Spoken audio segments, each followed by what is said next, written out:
ETF index mutual funds నేర్చుకుని stock మార్కెట్లో రాణించాలనుకుంటున్నారా? వెంటనే ఈ నెంబర్కి కాల్ చేయండి. Hello viewers, welcome back to our channel. ప్రస్తుతం మనతో పాటు ఉన్నారు centre for human security studies founder and executive director Kanneganti Ramesh Babu garu. సార్తో మాట్లాడదాం. నమస్తే సార్. నవీన్ గారు నమస్తే అండి. సార్, ట్రంప్ ఏవైతే రూల్స్ తెచ్చారో దాంట్లో ఒకటి ఏంటంటే గవర్నమెంట్ ఎంప్లాయీస్ రిక్రూట్మెంట్ పైన ఎవరిని కూడా కొత్తగా తీసుకోవద్దు. మరి రీసెంట్గా మనం ఒక వీడియో కూడా చేసాం, 8 నెలల జీతం ఇచ్చేస్తాం, ఇమీడియట్గా మీరు రిజైన్ చేసేయండి అని. దానికి కొంచెం ఆశపడి కొంతమంది 40,000 ఉద్యోగాలు రిజైన్ చేసేసారు.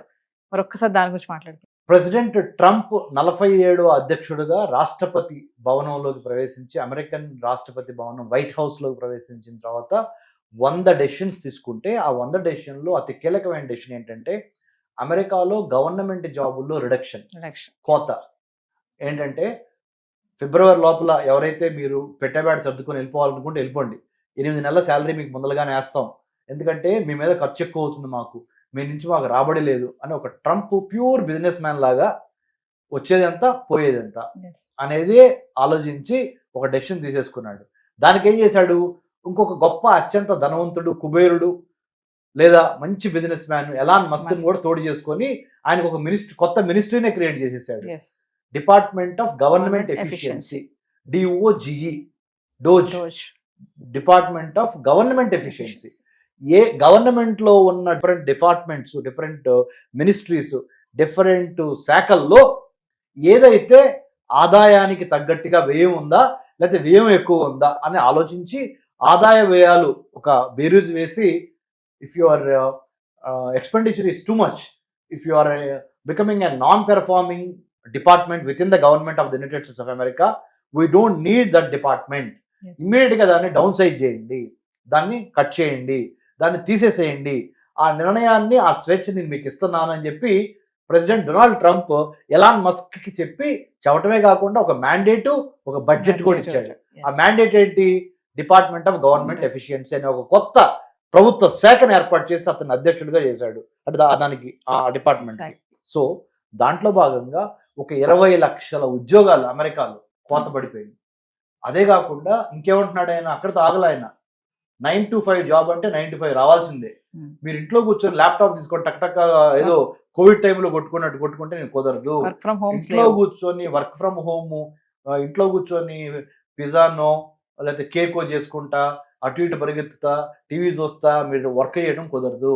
చచ్చినట్టు ఒళ్ళు దగ్గర పెట్టుకొని బాధ్యత భయము రెండిటితో గవర్నమెంట్ ఆఫీస్కి రావాలి, అది పంక్చువల్గా రావాలి, అది ఐరిస్ కానీ లేకపోతే తమ్ము ఇంప్రెషన్ కానీ పడాలి, 9కి రావాలి, 5కి వెళ్ళాలి, ఎంత పని చేస్తున్నారు అనే దాని మీద మేము మిమ్మల్ని వాచ్ చేస్తున్నాము అని ప్రెసిడెంట్ డొనాల్డ్ ట్రంప్ ఇచ్చిన అల్టిమేటంతో అమెరికా కుదుపు. అమెరికాలో ఒక ట్రెమర్ అంటే కుదుపులు అనమాట. ఎర్త్క్వేక్ వచ్చినప్పుడు ట్రెమర్ ఎట్లా వచ్చిందో అందరు జనం ఉలిక్కి పడ్డారు, అరే బాబు ఇక్కడి నుంచి చాలా జాగ్రత్తగా ఉండాలి మనం, ఇతనితో మనవాడు ఏం చేసినా చేస్తాడు, మనవాడు ద మోస్ట్ అన్ప్రెడిక్టబుల్ కదా, గేమ్ చేంజింగ్ డెసిషన్ తీసుకున్నాడు కదా అని చెప్పాడు నవీన గారు. సో యువర్ రైట్, 20 lakhs జాబ్కి సీజ్ అయిపోయింది. ఇంకా రానున్న రోజుల్లో కూడా చాలా డిపార్ట్మెంట్స్లో కూడా ఎన్నో రకాల డిపార్ట్మెంట్లు ఉన్నాయి అమెరికన్ గవర్నమెంట్లో.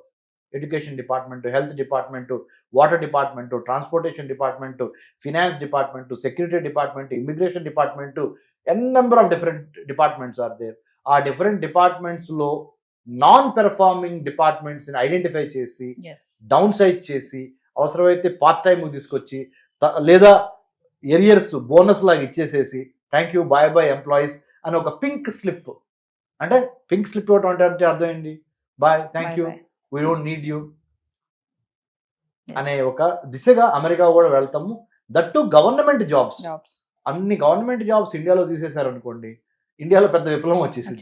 మరి అమెరికాలో విప్లవం వచ్చిందా రాదే చూడాలి. ఇంకా అమెరికా అంటే చలిదేశం కదా, కొద్దిగా విప్లవం త్వరగా రాదేమో.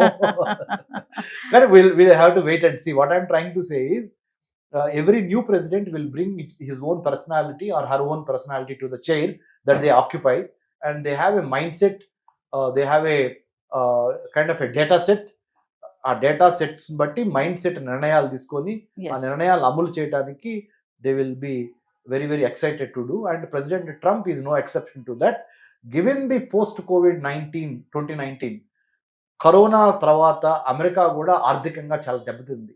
America has got a beating. because of the corona. Chinese orchestrated venomous imperial Yeah. design in 2019. COVID-19. COVID, COVID-19.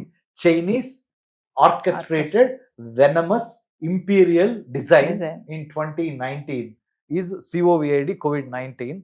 I have defined that way because I wanted to understand the Chinese government's tactics and the designing strategies to occupy 5 spaces: the manufacturing space of the globe, the political space of the globe, the maritime space of the globe, the cyber space of the globe, the service sector industry space of the globe.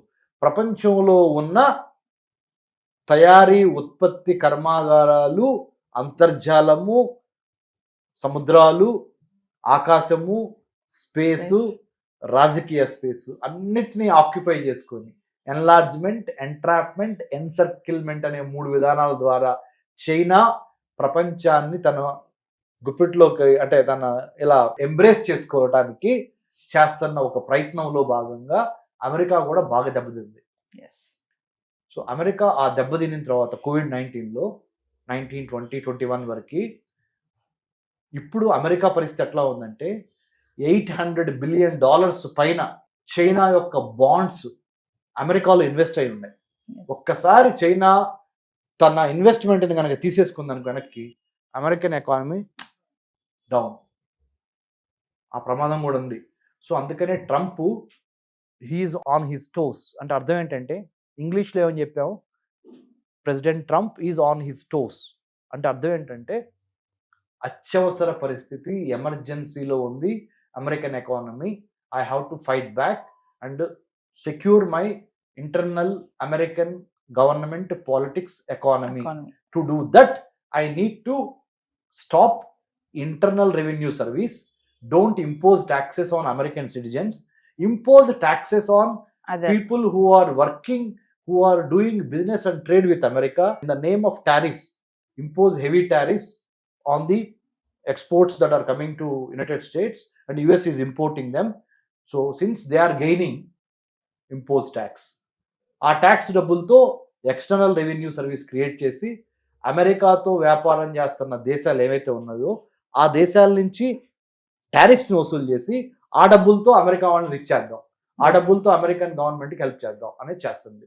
కాబట్టి 20 లక్షల జాబులు పోవటం అనేది కొంతవరకు బాధాకరమైనప్పటికీ కొన్ని battles ఓడిపోయినా war గెలవాలి అంటే ఈ చేయడం తప్పదని డొనాల్డ్ ట్రంప్ భావించాడు. అంటే ఖర్చుల భారాన్ని తగ్గించడానికి కూడా అనుకోవచ్చా సార్ గవర్నమెంట్ ఎంప్లాయీస్ ని తీయడానికి కారణం? ఖర్చుల భారం తగ్గించడము, ఆదాయాన్ని పెంచడము, పని చేయకుండా కాంప్లసెన్సీ అంటే లేజీ ఫెలోస్ ని నిద్రలేపటం, wake up call, carrot and stick policy అంటారు. బాగా పని చేయండి మీకు క్యారెట్ ఇస్తా, తప్పుడు పనులు చేయండి స్టిక్ పెట్టి కొడతా.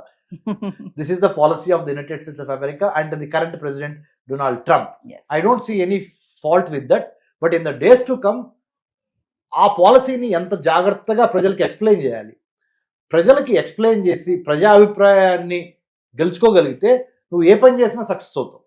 నువ్వు ప్రజల అభిప్రాయాన్ని అస్సలు పట్టించుకోకుండా రుద్దాం అనుకోండి, వాళ్ళ మీద ఫోర్స్ చేసావు అనుకోండి, బికాజ్ నీకు పవర్ ఉంది కదా అని, అది నీకు బూమ్ ర్యాంగ్ అయ్యి కౌంటర్ ప్రొడక్టివ్ అయ్యి చివరికి నువ్వే దెబ్బ తగిలే స్థితికి వెళ్తుంది. So the policy is good, but how successfully, how smartly, how beautifully, how eloquently you get the confidence of the people on the ground for your policy decision that you have taken is what the statecraft is all about.